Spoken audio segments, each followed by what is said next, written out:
What is up, guys, and welcome to another video review, and today we're going to be taking a look at the Transformers Studio Series Gamer Edition War for Cybertron Deluxe Class Sideswipe. And here we have the Gamer Edition Sideswipe in his vehicle mode. Now, before we take a look at the figure himself, we first have to take a look at his accessory. Now, he just comes with the Photon Burst Rifle, and that's just cast in a nice sort of gunmetal plastic. You got the ammo clip there. Got the insertion peg, and he can also hold it because of this peg right here. And you can just plug it in to somewhere on him, I'm pretty sure.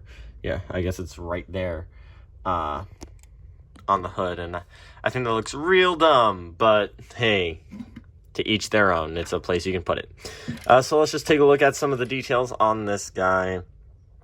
For instance, that hood piece, just casting, the whole figure is cast in just red plastic, but you got that red Autobot logo nicely tampographed on there. You got some silver for the grill, a little bit of gunmetal in this section of the grill right there. You got some silver on that bumper.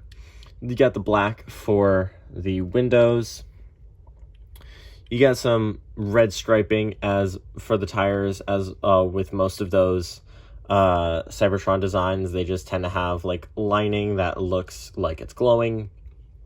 You got the back, a little bit of sculpted detail for what the bottom of the chest is going to become. You got those tailor fins, and then the top you just got that nice silver paintwork on there. So that's about it for the vehicle mode. So let's get some other figures in here and see how he scales up.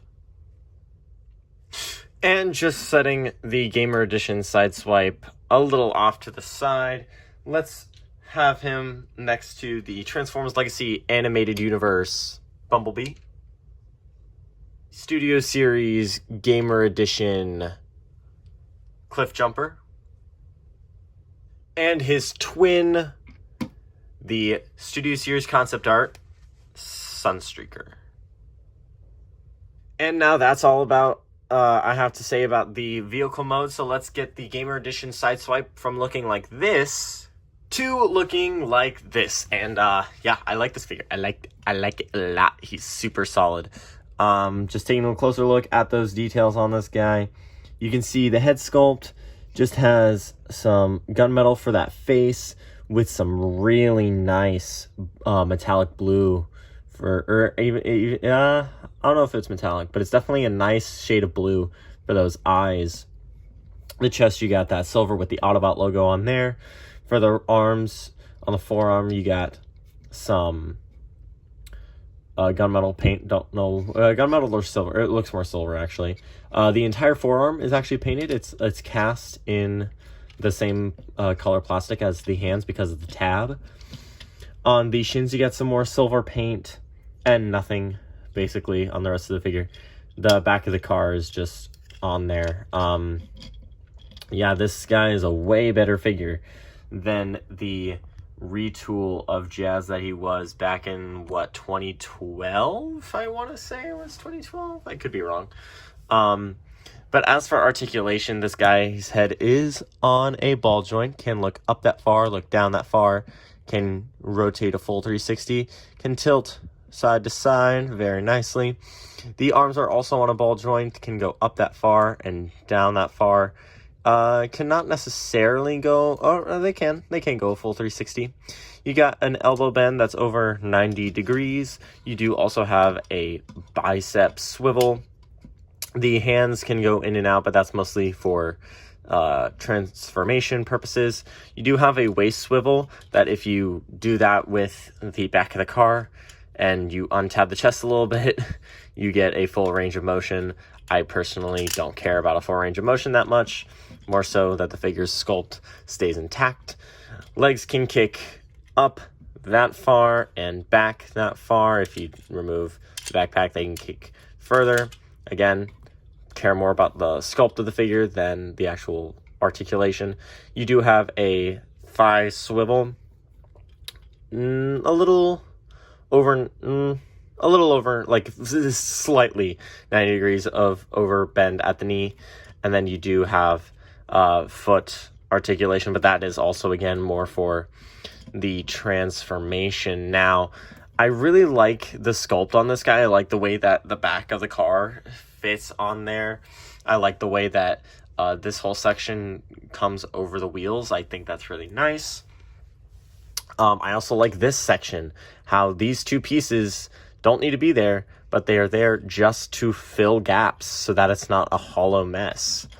Now, bringing the gun back in, you can take this tab on here and just have him hold it, which is a common complaint that most of these Gamer Edition figures have had, is that they can't hold the weapon, they have to take the limb off, which is not a complaint that I personally have, but you can take the limbs off, obviously, just to have him hold it.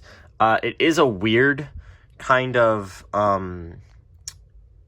section where it's not a completely round peg like how this one is. It has a little bit of an indent, so I find it very strange, but there's nowhere really to put this except for right here, I guess, if you can even get it to tab in there.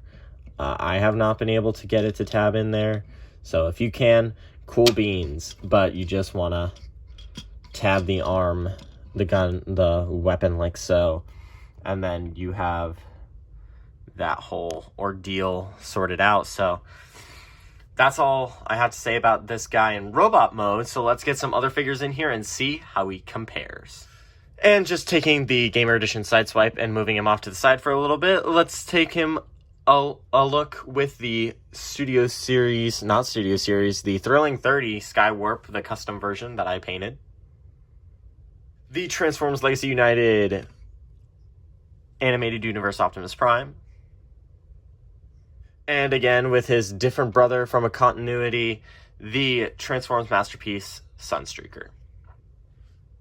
And that's about all I have to say about this figure. I think this guy is stellar in the sense that his engineering is great and that he's not a piece of garbage retool of a different figure that he did not make sense being.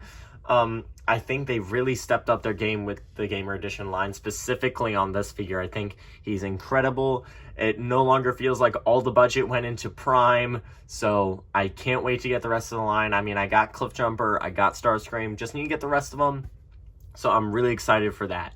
But I cannot wait for you guys to see the rest of this for all of July. Hopefully 3 reviews a week. That's what we're going for. But if not, it'll just mean more content for the later months of the year.